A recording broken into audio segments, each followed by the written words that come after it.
I was out a couple days ago with my girlfriend, and she was out in this boat, and I was in my new solo trying it out. So I'll probably have a first impression video for that soon, or if it's not already out by the time this comes out.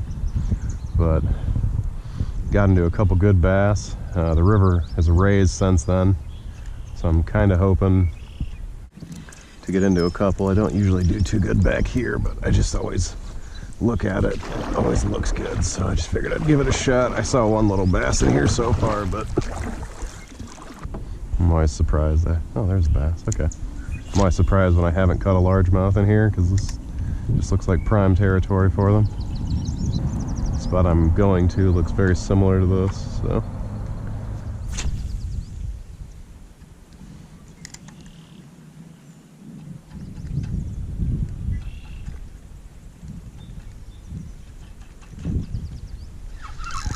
There we go.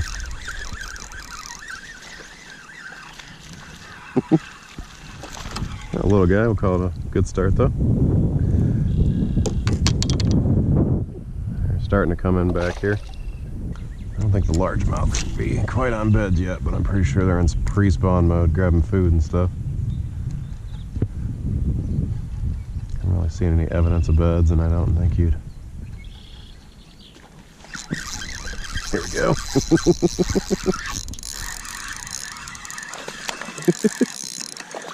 All right. Getting a little bigger.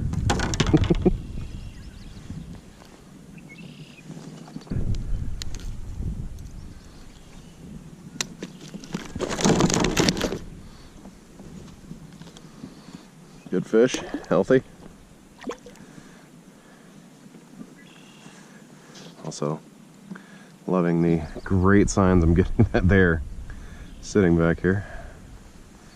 I don't think this is the first two fish I've literally ever caught back in this little pond, which has always been crazy to me because I've always liked the look of it. It's one of those places too, like this gets hit by a lot of boat guys, and I mean, they probably could get back in this one because it's just mostly mud, but that's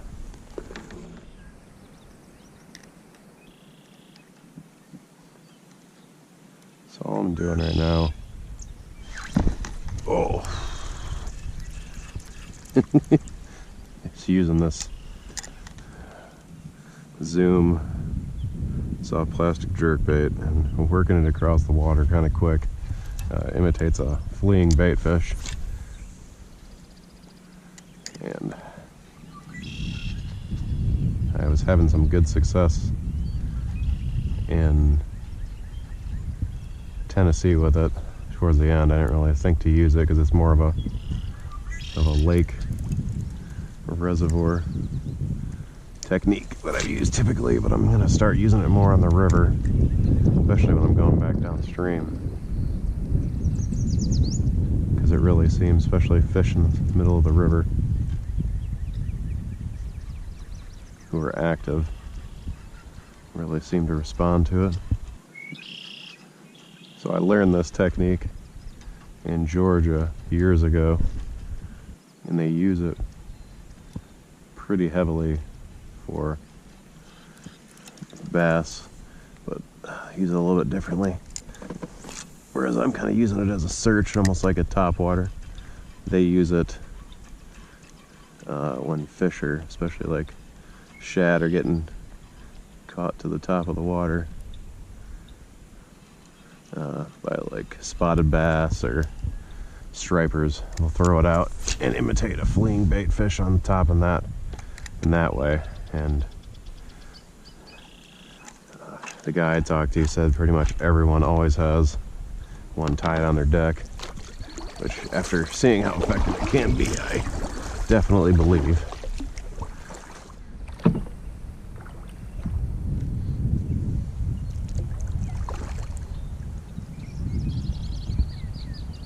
That looks like a dead goose. Or no, wait, it's alive. It's moving its head.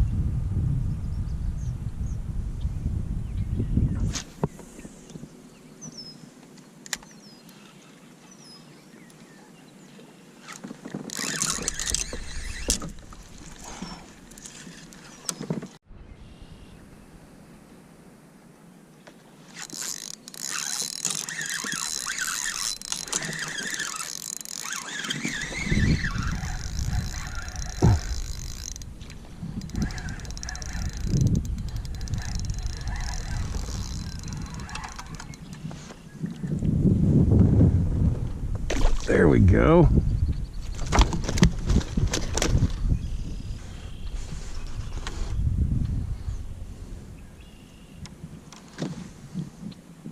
Nice fish.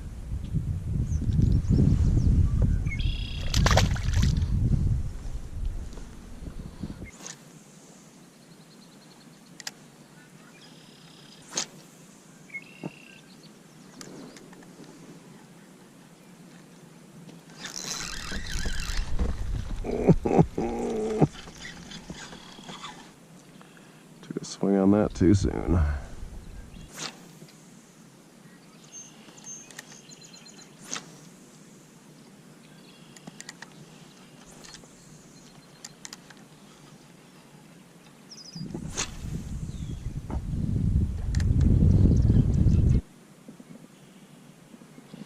I am back in a very shallow little inlet that I have not been able to get into previously.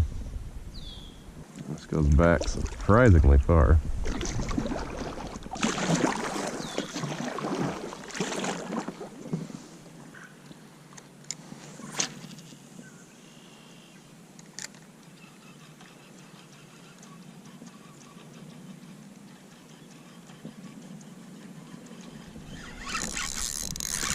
There we go.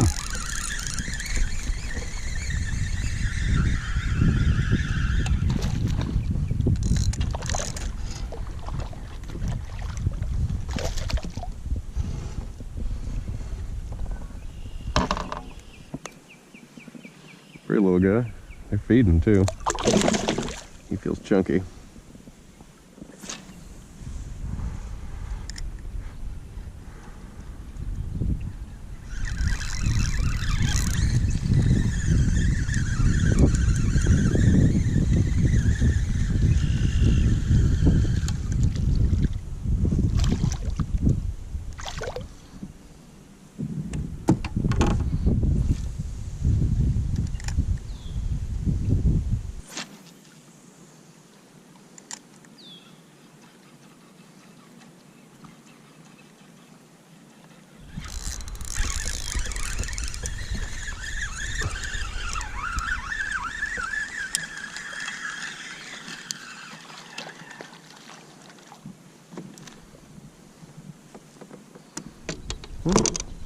Starting to go trend back in the other way.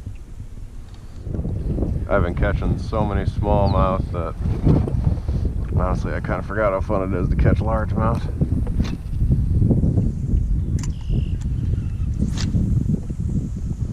I'm going to switch to this topwater frog in a minute and see if I can.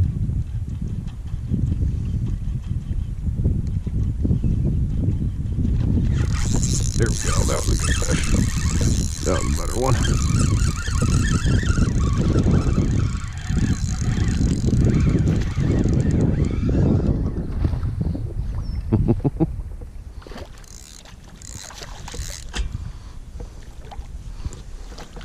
Yeah, that's one of those fish I'm looking for.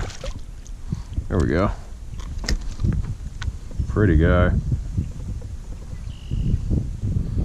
They're just back here right now feeding. This guy, a lot of these fish, there must be, there's a couple different species of lampreys in this river. And one of them's invasive. I'm not sure if it makes it up this far. But the other two are native. It's the chestnut lamprey and I do not remember what the other one's called, but they're both a lot smaller than the sea lampreys, which are invasive. The first time I caught one was probably 4 or 5 years ago, and it was on a smallmouth, and it was just this real little thing. Didn't even see it at first. But judging by the way some of these bass look, I'm almost wondering if they're up here, because they're either getting hit by something, maybe like a pike, or there's a lamprey or something, because just about every largemouth I've handled so far that was over 12 inches had a mark like that on its side. And just the way it was shaped looked like a lamprey, what I would assume a lamprey bite would look like. I've never gotten one confirmed, but I've seen them on fish, and just the way their mouths are shaped. I'm hoping I can catch them on this frog, because This frog is attached a lot better. I got this thing on 50-pound braid. And overall, it's just a more pleasant experience pulling fish out here. I also brought a medium heavy spinning rod, but I got a Texas rig tube tied on that. I've experienced this before in this section. I might have spooked them, but the fish were really keying in on that bait fish pattern, like the finesse jerk bait. I'm like, oh my god, you see right there? And they weren't really going for any kind of topwater frog.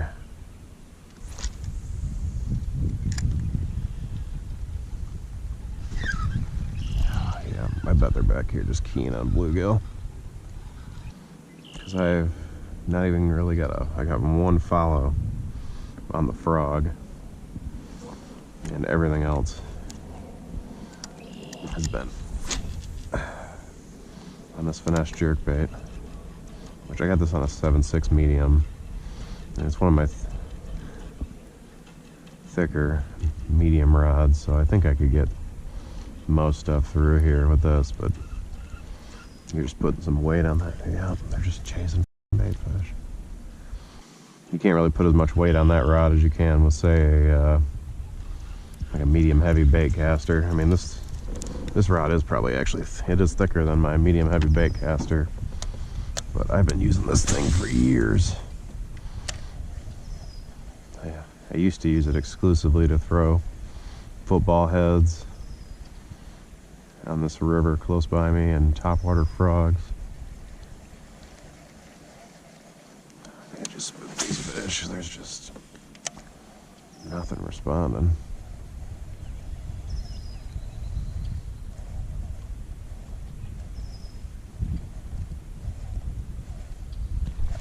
Okay, there we go. All right, that was encouraging.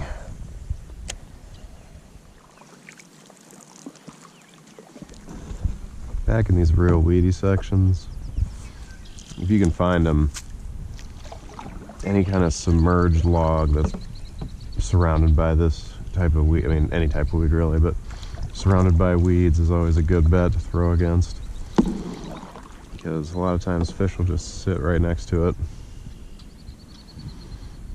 all day and use it for cover and shade. And especially with like a Swimjig, I've had some real luck just throwing it right in there and letting it sit for a second, then working it out.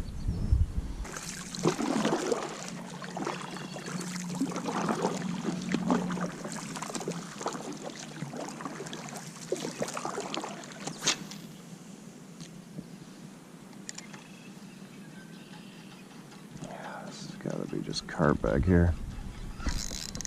Oh yeah, maybe not.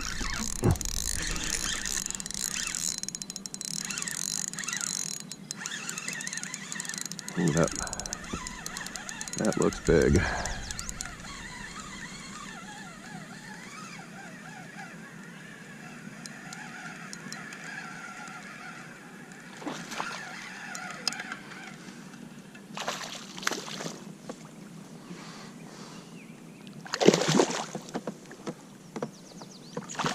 Yep. Hopefully that's the guys in the other boat. That's a nice fish though.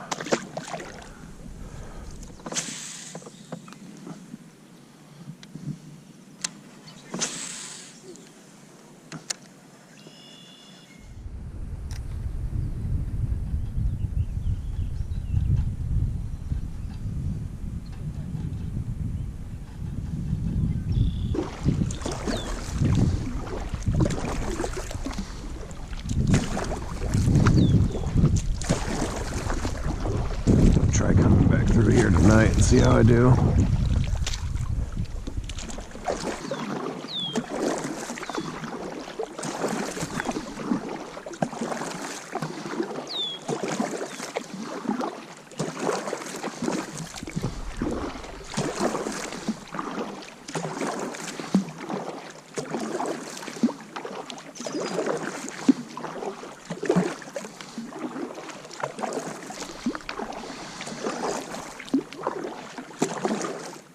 I'm trying this with the smaller body on first.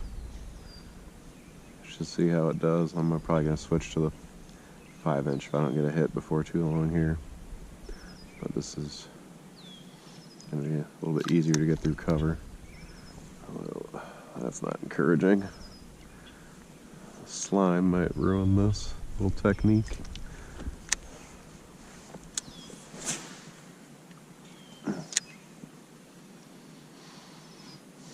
It's just a little creek. It's always been real shallow. I've never really been able to get too far down it. But I never have a ton of luck here, but with how high the water is right now, I'm kind of hoping that maybe there's something out right now. I just checked the time. I'm probably going to give this another couple casts and then head out and go down to where I wanted to go and hope nobody's there. I'm pretty sure that from what I saw, it's 2 bass boats and they are not going to be able to get back there. I'm not seeing any activity back there. This always looks so good too.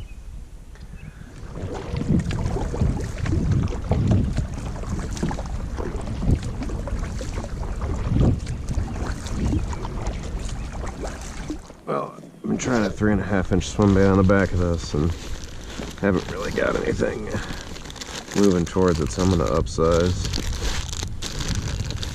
We'll possibly go to a crawtail, but I kind of want to stick with the minnow body for now.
Well, the bites kind of died off. I'm working my way back upriver. I'm hoping to refish some of the areas I did well at. Right now, though, it's pretty slow going. I don't know if they'll cool down just enough. They might have went back deep or something, but if you have a hard bait, jerk bait tied on, thinking about throwing, but been really enjoying this shallow water, kind of top-ish water bite.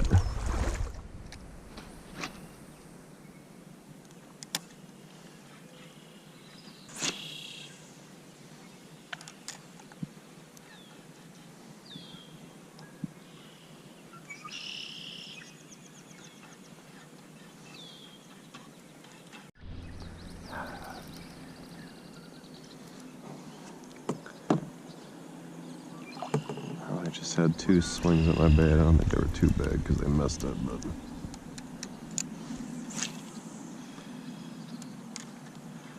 let's see, I guess.